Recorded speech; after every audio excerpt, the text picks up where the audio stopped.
Bismillahirrahmanirrahim. Assalamualaikum warahmatullahi wabarakatuh. Alhamdulillahi rabbil alamin. Wassalatu wassalamu ala ashrafil anbiya'i wal mursalin wa ala alihi wa sahbihi ajma'in. Allahumma inna nas'aluka ilman nafi'a wa rizqan thayyiba wa amalan mutaqabbala. Allahumma rabbana ighfir lana dhunubana wa liwalidayna warhamhuma kama rabbayana shighara. Allahumma 'allimna al-Qur'ana wa as'idna bihi ya rabbal alamin. Kaum muslimin yang dirahmati Allah, yang pertama kita bersyukur kepada Allah dengan senantiasa mengucapkan kalimat tahmid, yaitu alhamdulillahirabbil alamin. Selanjutnya salawat dan salam kita sampaikan kepada Nabi kita, Nabi besar Muhammad sallallahu alaihi wasallam. Kaum muslimin yang dirahmati Allah, pada kesempatan kali ini insyaallah kita akan memasuki pembahasan fiqih qurban insyaallah. Sebelumnya pada pertemuan yang lalu kita telah menjelaskan tujuan utama dari ibadah kurban. Tujuan utama dari ibadah kurban adalah untuk menyerahkan diri kepada Allah, semata-mata mengikhlaskan diri kepada Allah Subhanahu wa ta'ala. Karena memang dari awalnya syariat kurban itu memang tentang penyerahan diri kepada Allah. Diawali dengan kisah Nabi Ibrahim dengan Ismail, yaitu Ibrahim diminta oleh Allah untuk mempersembahkan anaknya untuk Allah. Itu asal usulnya. Jadi Allah Subhanahu wa ta'ala meminta kepada Ibrahim, manusia yang paling dia cintai di atas muka bumi ini, untuk dihadiahkan, dipersembahkan, diberikan kepada Allah. Dan yang diminta oleh Allah itu yang paling berharga di sisi Ibrahim, yang paling bernilai bagi Ibrahim alaihissalam, yaitu anak beliau yang bernama Ismail, anak yang lama dinanti-nanti,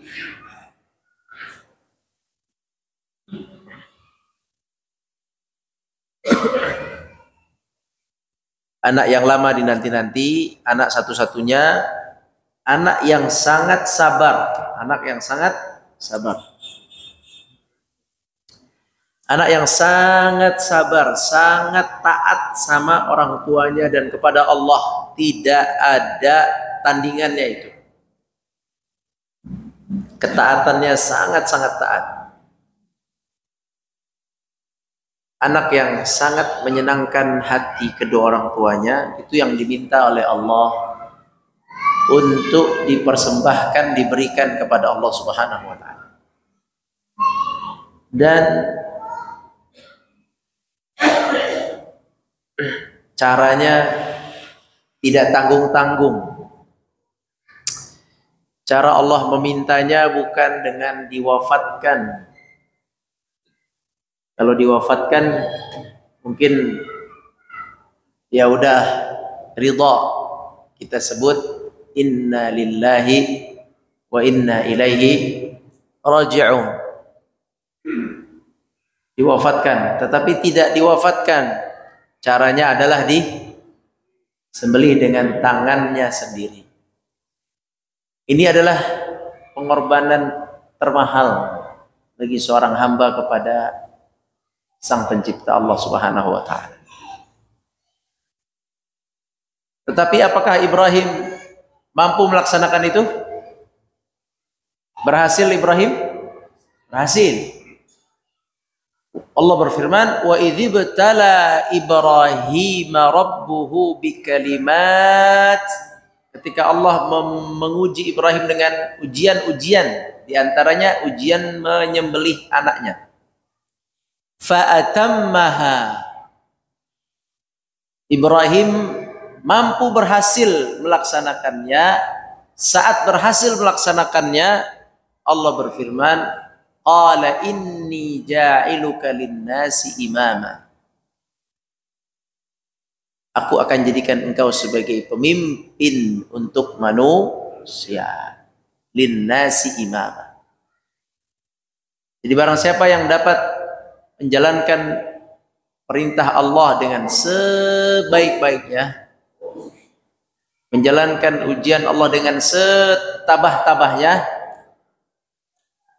maka akan dijadikan oleh Allah sebagai imam lin-nasi imam, sebagai imam bagi manusia. Tapi bukan imam dalam urusan dunia, imam dalam urusan agama. Beda imam dalam urusan dunia dengan imam dalam urusan agama. Nabi Ibrahim adalah imam dalam urusan agama. Para nabi adalah imam dalam urusan agama. Nabi yang jadi raja itu hanya satu, yaitu Sulaiman.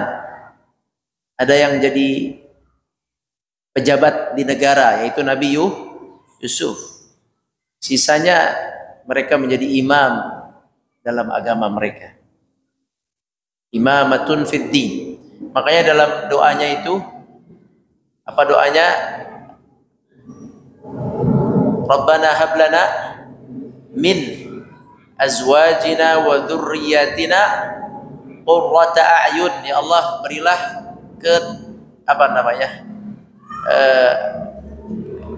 jadikan anak kami, istri kami sebagai permata hati kami, penyejuk hati kami. Qurrata a'yun waj'alna lil muttaqina imama, dan jadikanlah kami sebagai imam bagi orang-orang yang bertakwa. Jadi sebaik-baik posisi yang Allah berikan kepada hambanya adalah sebagai imam dalam agama, bukan imam dalam negara. Belum tentu kalau itu. Jadi jangan jadi cita-cita presiden, kecuali presiden yang beriman dan bertakwa mengajak rakyatnya kepada Allah Azza wa Jalla. Itu baru. Jadi kalau cuma presiden saja, itu tidak dipuji di dalam Al-Quran.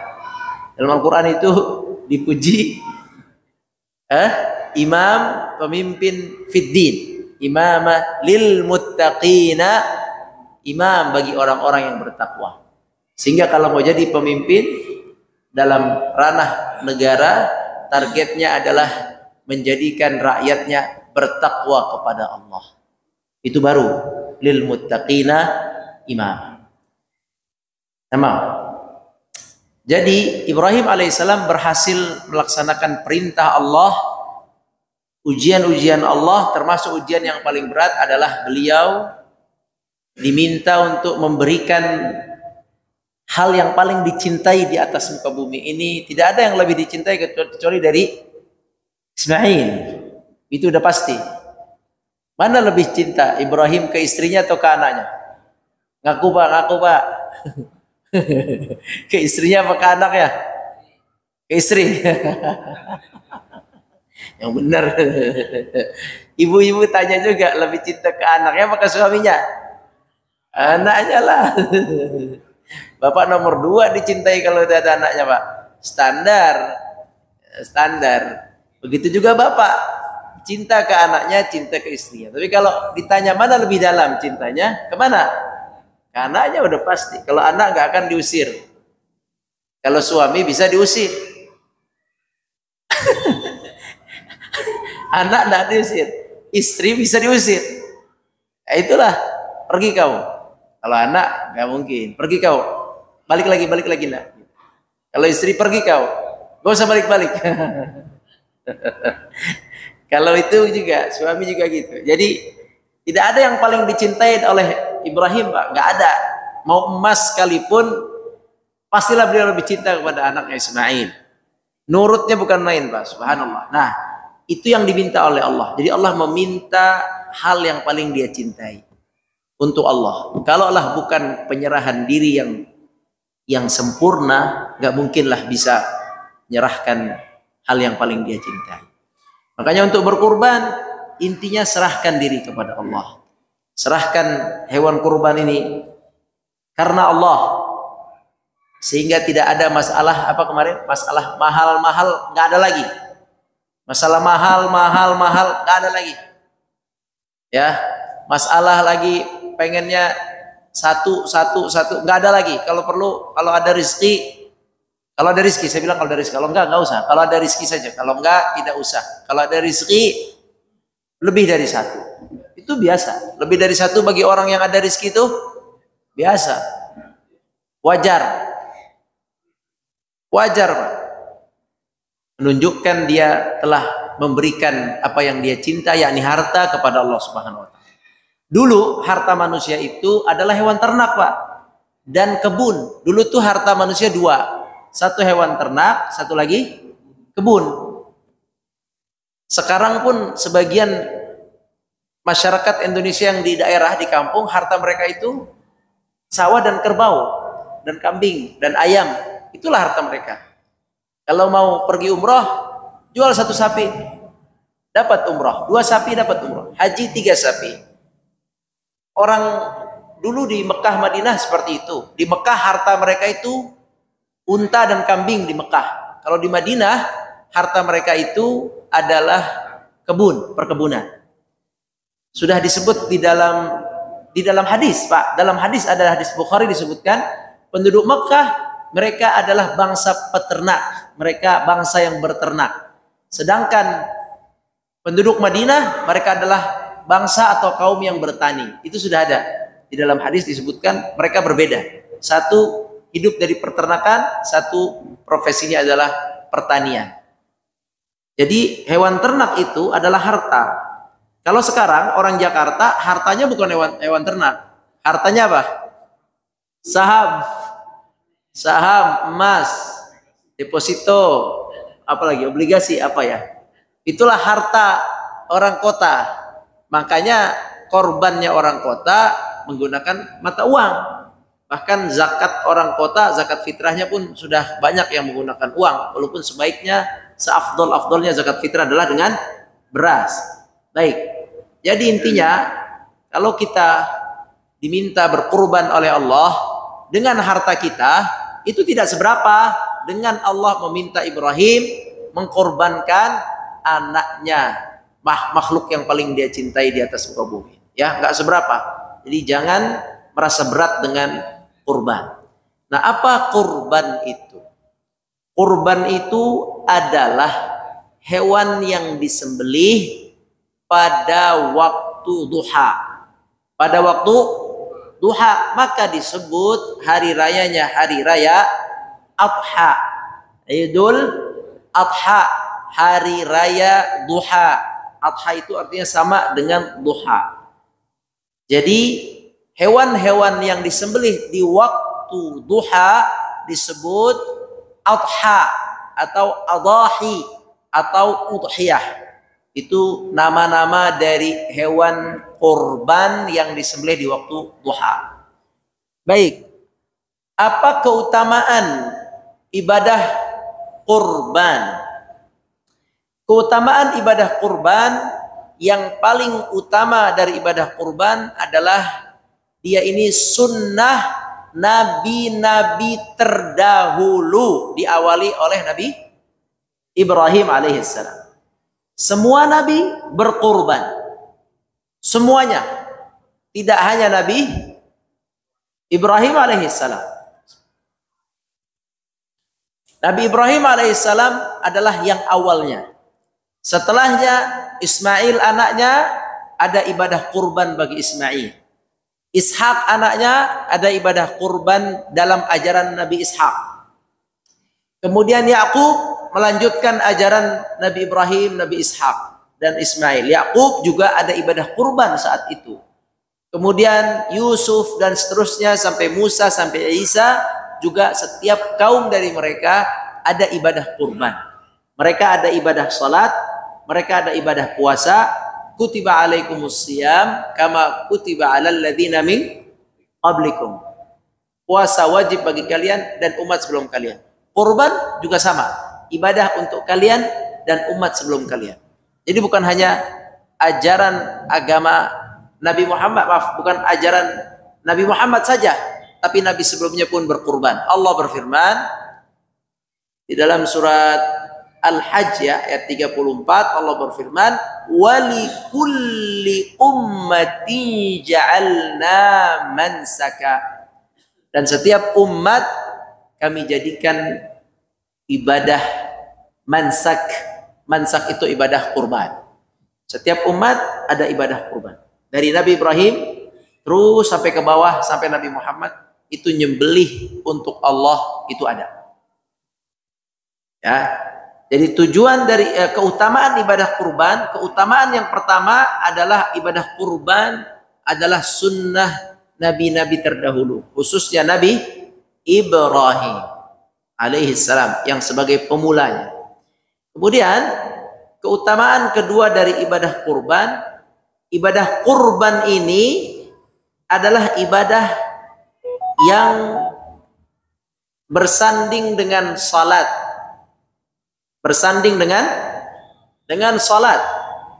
Allah Subhanahu wa taala berfirman, "Fasalli li rabbika wanhar." Fasalli li rabbika wanhar.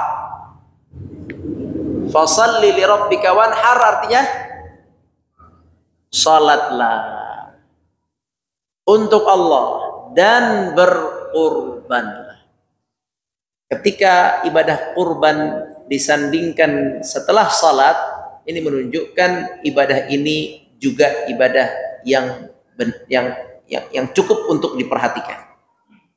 Kurban ibadah yang diperhatikan, tidak sekedar rame-rame potong kambing sama-sama, nyate bareng, gulai bareng. Kepala kambing, gulai kepala kambing, sate kambing. Bukan sekedar itu, tapi ruh ibadahnya adalah ruh ibadah yang penting. Dia utama, dia agung. Sebab apa? Disandingkan dengan salat. Fasalli, salatlah. Baru kemudian berkurbanlah. Salatlah dan berkurbanlah. Salatlah untuk Allah dan berkurbanlah juga untuk Allah Subhanahu wa ta'ala.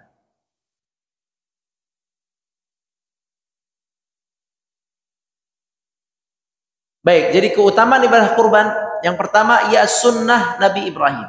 Yang kedua, dia adalah bersanding dengan salat, menunjukkan ini ibadah yang penting. Kemudian keutamaan berikutnya,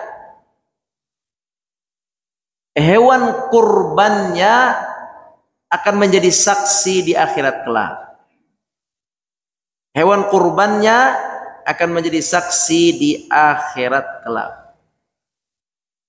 Nabi SAW bersabda, "Ma 'amila adamiyun min 'amalin yawman nahri ahabbu ila Allah min ihraqid dam." Tidaklah ada amalan yang dilakukan oleh anak Adam pada hari penyembelihan 10, 11, 12, 13. Ya, tidak ada amalan yang paling Allah cintai yang dilakukan anak Adam pada hari penyembelihan daripada mengalirkan darah hewan kurban. Gak ada yang lebih baik pada hari itu kecuali ibadah kurban. 10, 11, 12 yang paling baik ibadahnya adalah kurban. Kata Nabi, fa innaha la ta'ti yaumal qiyamati biquruniha. Dia akan datang pada hari kiamat dengan tanduknya, wa asy'ariha, dan bulu-bulunya, wa azlafiha, dan kuku-kukunya, kakinya. Kakinya itu kan ada kukunya tuh. Kakinya ada sepatunya. Datang juga dia dengan kaki-kaki sepatunya, kuku-kukunya. Menjadi saksi untuk yang kurban. Wa innad dama, sesungguhnya darah la yaqa'u minallah, sampai kepada Allah pahalanya, bimakan qabla an yaqa'a 'alal ard, sebelum darah itu menetes ke atas bumi. Fatibu biha nafsa, maka bersihkanlah jiwa kalian dengan berkurban. Hadis riwayat Tirmizi, hadis ini hasan gharib. Sebagian ulama mendhaifkannya, tapi dhaif yang masih bisa dipakai untuk keutamaan ibadah kurban. Keutamaan ibadah kurban, hewannya menjadi saksi. Oleh karena itu, karena ini ibadah yang fadl, yang utama, tidak sekedar patungan, tidak sekedar rame-rame, tidak sekedar bagi-bagi daging, ini ibadah. Dan puncak ibadahnya itu di sembelihannya, bukan di dagingnya. Ya, berkali-kali Anda ingatkan, ibadah kurban itu intinya di mananya? Sembelihannya. Nabi Ibrahim alaihissalam ceritanya, itu kan cerita Nabi Ibrahim itu cerita penyembelihan, bukan cerita bagi-bagi daging itu. Antum benar, dengar. Nabi Ibrahim sembelih anaknya, habis itu diganti dengan domba. Ada nggak ceritanya? Habis itu Nabi Ibrahim panggil, "Woi, bagi-bagi daging." Ada nggak? Itu bagi-bagi daging itu amalan yang kedua setelah disembelih. Tapi inti dari ibadah kurban yang mana intinya? Sembelihnya, itu yang paling intinya. Ibadah kurban itu intinya disembelihnya. Sembelihnya karena Allah, sembelihnya mengikuti sunnah Nabi Ibrahim, dan dengan sembelih yang diniatkan kurban di tanggal 10, 11, 12, 13, maka dia akan menjadi saksi untuk orang yang menyembelihnya, untuk nama yang disembelihnya. Apa hukumnya? Hukum kurban, berikutnya hukum kurban. Apa hukumnya? Hukumnya sunnah. Sunnah muakkadah. Sunnah yang ditekankan. Sunnah yang ditekankan. Barang siapa yang punya kemampuan, maka berkurbanlah. Harga kurban hampir mirip dengan harga handphone. Bener gak? Jangan ganti handphone di dekat Idul Adha kecuali wajib kurban. Kalau mau ganti handphone nanti setelah Idul Adha kurban dulu, baru ganti handphone. Sama juga ganti motor habis Idul Adha. Jangan alasan, aduh uangnya kepake buat ganti motor. Kurban dulu, keberkahan, ambil keberkahan dengan ibadah kurban. Jadi hukumnya sunnah muakkadah, sangat-sangat dianjurkan. Berapa kali Nabi berkurban? Nabi itu berkurban selama syariat kurban turun, dari awal sampai akhir Nabi berkurban. Syariat kurban itu diturunkan ketika Nabi pindah dari Mekah hijrah ke Madinah. Hijrah di Madinah tahun pertama belum. Tahun besoknya baru ada perintah kurban. Tahun kedua. Tahun kedua Nabi kurban. Tahun ketiga Nabi kurban. Tahun keempat Nabi kurban. Keempat di Madinah Nabi kurban. Tahun kelima Nabi kurban. Tahun keenam Nabi kurban. Tahun ketujuh Nabi kurban. Tahun ke-8 Nabi kurban. Tahun ke-9 Nabi kurban. Kurban terus. Tahun ke-10 pun Nabi melakukan juga hadyu atau menyembelih juga. Cuman di Mekah nyembelihnya. Terakhir Nabi menyembelihnya di Mekah tahun yang terakhir. Jadi total Nabi berkurban itu adalah setiap tahun 9 kali. Jadi setiap tahun totalnya sampai 9 kali. Selama hidupnya beliau berkurban. Jadi tidak pernah absen, alhamdulillah. Maka dari itu hukumnya adalah sunnah muakkadah. Sunnah muakkadah. Baik.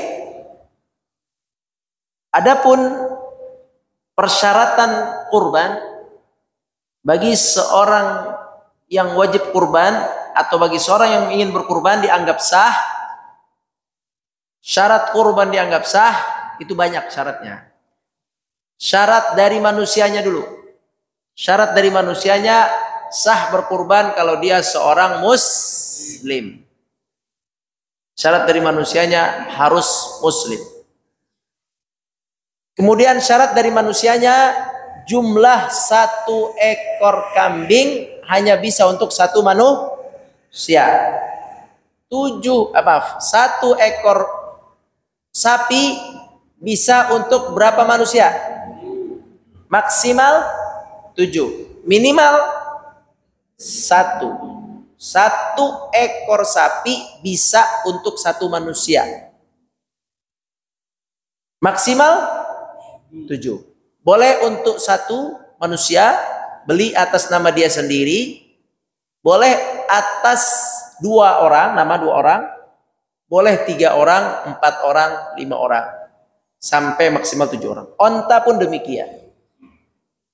Jadi dari sisi manusianya, muslim yang pertama, yang kedua jumlah manusianya sesuai dengan aturan yang tadi. Kambing 1 manusia, terus sapi 7 dan unta adalah 7 manusia. Terus syaratnya tadi adalah harus manusia. Tidak boleh nama selain nama manusia. Yayasan misalnya. Kurban atas nama Yayasan Marwah Safa. Bukan Safa Marwah, Marwah Safa. Yayasan lain. Yayasan, misalnya Yayasan Al-Hijaz atau Yayasan Makkah, Yayasan Madinah. Yayasan ini bukan manusia atau PT A, PT B, bukan manusia. Maka tidak dianggap kurban jika bukan manusia. Harus manusia. Sekolah A, sekolah B, kelas A, kelas B. Tidak dianggap kurban. Tidak dianggap kurban. Karena kurban adalah ibadah. Ditunaikan oleh manusia. Kurban du'afa.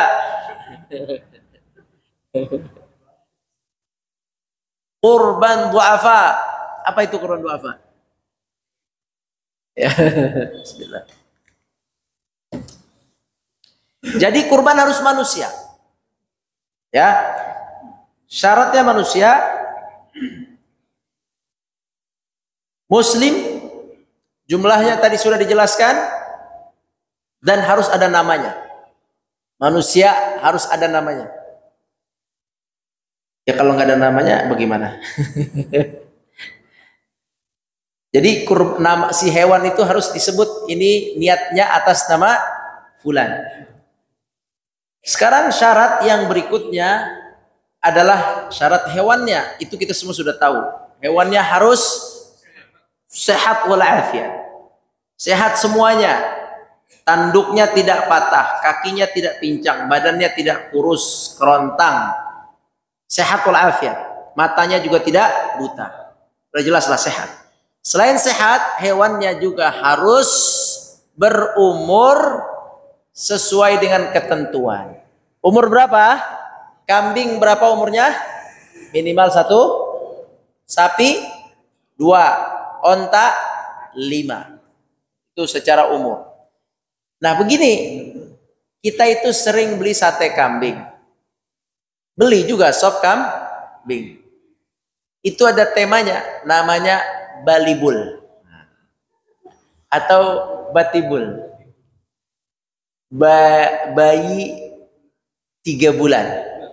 Jadi maksudnya ini kambingnya masih bayi, umur 3 bulan, disembelih. Dagingnya enak banget ini. Kambing muda. Semua yang muda-muda enak dah pokoknya. Ya. Kecuali mangga muda, nggak enak mangga muda. Buah muda nggak enak.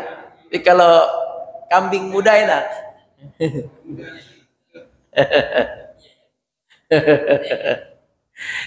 Jadi apa tadi? Kambingnya muda 3 bulan, ada juga balibul, bayi kambing masih bayi 5 bulan. Itu enak itu. Nah, jangan kita asal-asalan pilih. Ana cari yang 5 bulan. Biar nanti pas ana makan enak. Nggak bisa, Syekh. Ini buat kurban. Harus yang 1 tahun. Apa hikmahnya? Kenapa harus 1 tahun? Kenapa coba? Ada nggak yang pernah dengar? Kenapa ada batas umur? Kenapa nggak beli aja yang 3 bulan? Murah kok 3 bulan. Beli aja yang berapa tadi? 5 bulan. Murah kok. Murah kalau yang lebih muda, lebih murah pastinya. Sapi juga beli aja yang kecil itu, yang masih baru-baru itu. Murah pasti. Kenapa harus yang sudah ada umur sekian? Dijawab oleh para ulama, supaya ada dagingnya banyak. Supaya dagingnya banyak. Kalau nggak ada syarat umur, orang semaunya beli kambing segede kucing.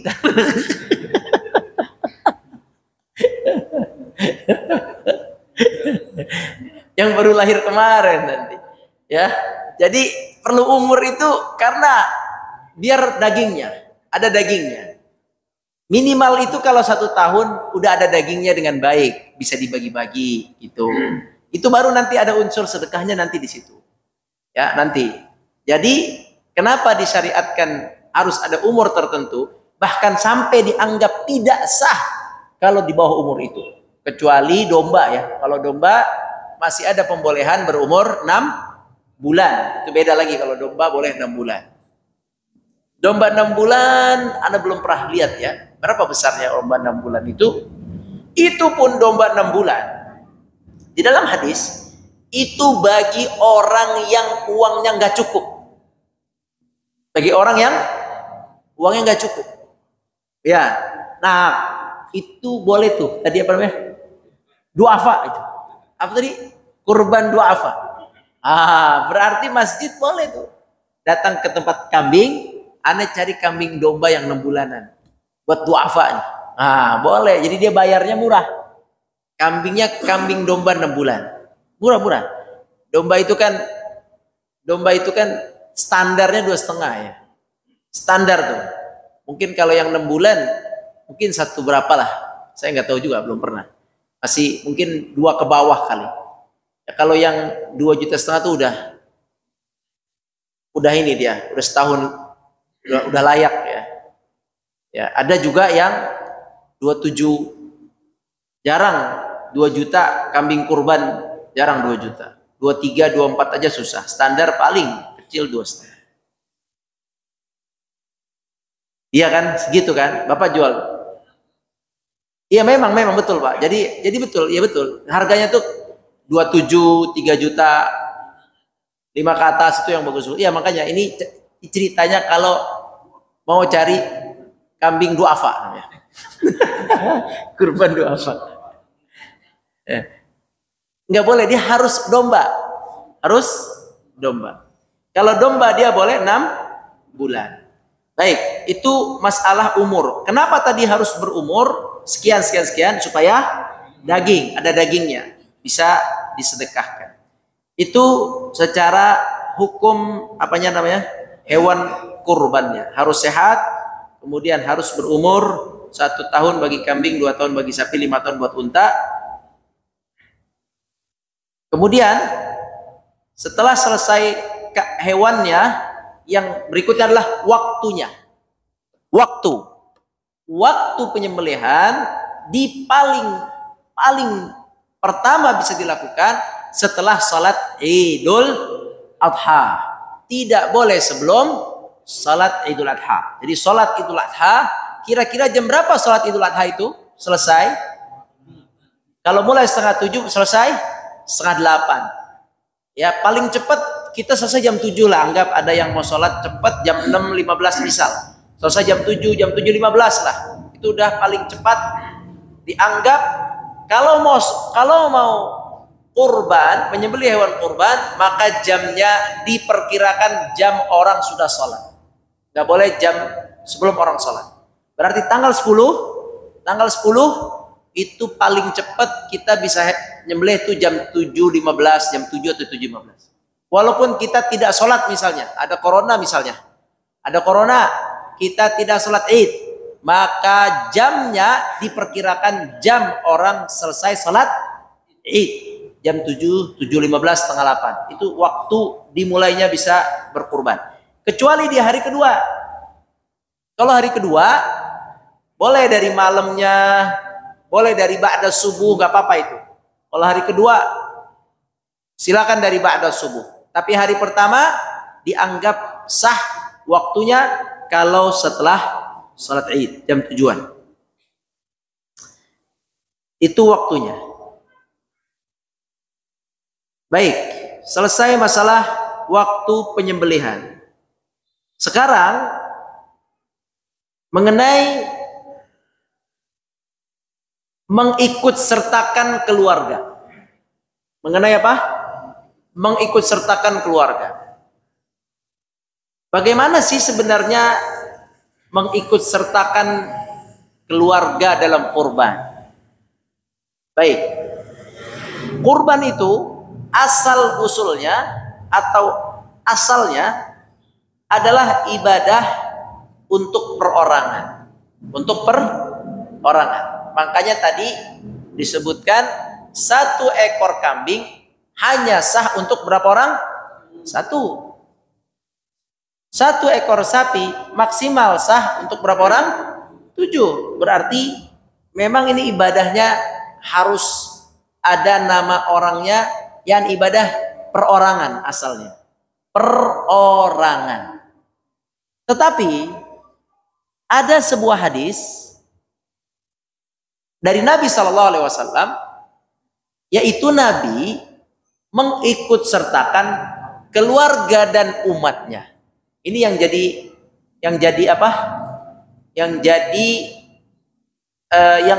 jadi boleh mengikutkan keluarga. Ini dalilnya ini. Tambah landasannya ini, yaitu Nabi SAW, beliau ketika berkurban, beliau mengatakan Bismillahi Allahu Akbar, Allahumma hadza anni wa an man lam yudhi min ummati. Ya Allah, ini dariku dan dari umatku yang belum berkurban. Dalam hadis lain Nabi mengatakan Allahumma taqabbal min Muhammadin wa ali Muhammadin. Ya Allah, terimalah dari Muhammad dan keluarga Muhammad. Lihat caranya adalah yang pertama muncul nama pengkurban yang asli. Paham ya? Itu dulu. Jadi harus ada nama pengkurban yang asli. Udah, itu cukup. Kemudian ada amalan tambahan, bisa mendapatkan pahala tambahan, yaitu jika si pengkurban meniatkan untuk keluarganya. Tapi dia dulu Bismillah, ya Allah, ini kurban untuk saya. Kemudian dia ikutkan keluarganya dengan mengucapkan, lafadznya harus sama ya, saya dan keluarga. Dah itu aja lafaznya itu. Tidak boleh lafaznya dirincikan. Ya Allah, saya dan suami saya Fulan bin Fulan, anak saya Fulan bin Fulan, anak putri saya Fulan, kakek saya Fulan. Kagak sah nanti kayak gitu. Ya, itu begitu, sudah, itu begitu caranya. Yang akan diterima kurbannya atau yang dianggap ibadah pokok atau primernya adalah yang nama pertamanya. Fulan, ini dia kurbannya dia. Dan itu nanti dia tinggal sebut dan keluarga. Siapa keluarga yang dimaksud? Semua yang ada kaitan dengannya. Bapaknya, ibunya, anaknya. Serahkan saja sama Allah. Istrinya, suaminya. Niatkan dan keluarga. Meniatkan dan keluarga tidak ada tambahan biaya. Gratis. Nah, panitia nggak boleh minta tambahan. Nah, Pak, niatnya untuk siapa? Untuk saya. 3 juta. Saya mau dan keluarga 3,5 juta. Nggak ada. Niatnya tinggal tambah niat. Harga tidak bertambah, pahala bertambah. Nah, gitu ya. Ini perlunya mengerti. Jadi sekali lagi, nggak apa-apa, nggak apa-apa, nggak juga tidak apa-apa, nggak ada masalah kok. Saya berkurban atas nama saya, selesai. Cuman di sini ada perbuatan Nabi mengikutkan keluarga. Dengan lafaz keluarga udah begitu aja, nggak usah ribet-ribet. Tinggal kita mau nggak memakai itu. Kalau kita pakai dan keluarga, maka ada tambahan di sini. Tambahan pahala nanti diatur oleh Allah Azza wa Jalla. Ada tambahan dan keluarga. Kapan diniatkan? Diniatkan mulai ketika kita membeli hewan kurban. Ketika kita mentransfer biaya operasional dan pembelian hewan kurban, mentransfer uang kurban. Ya, ini udah mulai niat di sini. Ketika transfer sudah mulai, beli hewan sudah mulai. Saya beli ini niat Bismillah untuk saya dan keluarga. Sudah niat itu di sini. Jadi diniatkan dari sekarang. Diniatkan dari sekarang. Dan niat itu pokoknya ada pada pengkorbannya, bukan pada penyembelihnya. Niat itu ada pada siapa? Pengkorbannya. Tergantung pengkorbannya. Kalau pengkorbannya niatnya untuk fulan, ya, mau si penyembelih mau nyebut atas nama siapa? Enggak, tetap niatnya tergantung si pemilik haknya. Dia yang akan dinilai oleh Allah Azza wa Jalla. Jadi kalau pengkorban panitia salah baca, dia bilang ini buat bapak saya, kenapa nama saya yang disebut misalnya? Enggak apa-apa. Ente niatnya buat siapa? Buat saya. Tapi Ustadz nyebutnya nama bapak saya. Enggak apa-apa. Enggak apa-apa. Karena yang dinilai adalah yang di hati orang yang memberikan dana kurban. Itu masalah nama dan niat ketika berkurban. Baik. Sisa 2 menit sampai sini dulu. Mungkin ada pertanyaan, silakan. Kenapa Pak? Apanya? Dikurbankan atau? Kalau mau mengikutkan bisa dengan lafaz yang sudah dibakukan oleh Nabi, cukup dengan mengatakan Bismillah, ini atas nama saya dan keluarga. Dah. Kata keluarga ini itu sama Nabi tidak dijelaskan. Tidak dijelaskan Pak. Ulama yang menjelaskan siapa yang maksud keluarga. Apakah yang sudah meninggal? Apakah yang masih hidup? Apakah yang serumah dan tidak serumah? Ulama banyak penafsirannya. Intinya Nabi bilang keluarga. Nah, sebagian ulama mengatakan masuklah yang hidup, masuklah yang sudah wafat gitu. Gitu. Ya. Jadi nggak ada ruginya. Karena kagak nambah biaya. Ya. Tinggal nambah niat saja. Beneran. Jadi itu begitu caranya. Waktu saya belajar tuh begitu. Jadi silakan nama fulan, silakan. Boleh nggak mengikut sertakan keluarga? Boleh. Cukup dengan lafaz yang diajarkan Nabi dan keluarga. Dah, serahkan kepada Allah bagaimana nanti pengaturannya. Nah, begitu sih. Alhamdulillah mudah. Ya, jadi daftarnya dan keluarga seperti itu. Wallahu a'lam. Nah.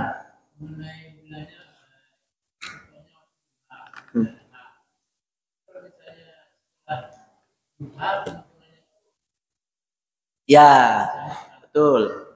Kan namanya adha, yaitu hewan yang dipotong di waktu duha. Ternyata ada juga yang dipotong habis zuhur, ada juga yang sore, ada juga yang malam. Apa hukumnya? Alhamdulillah hukumnya boleh.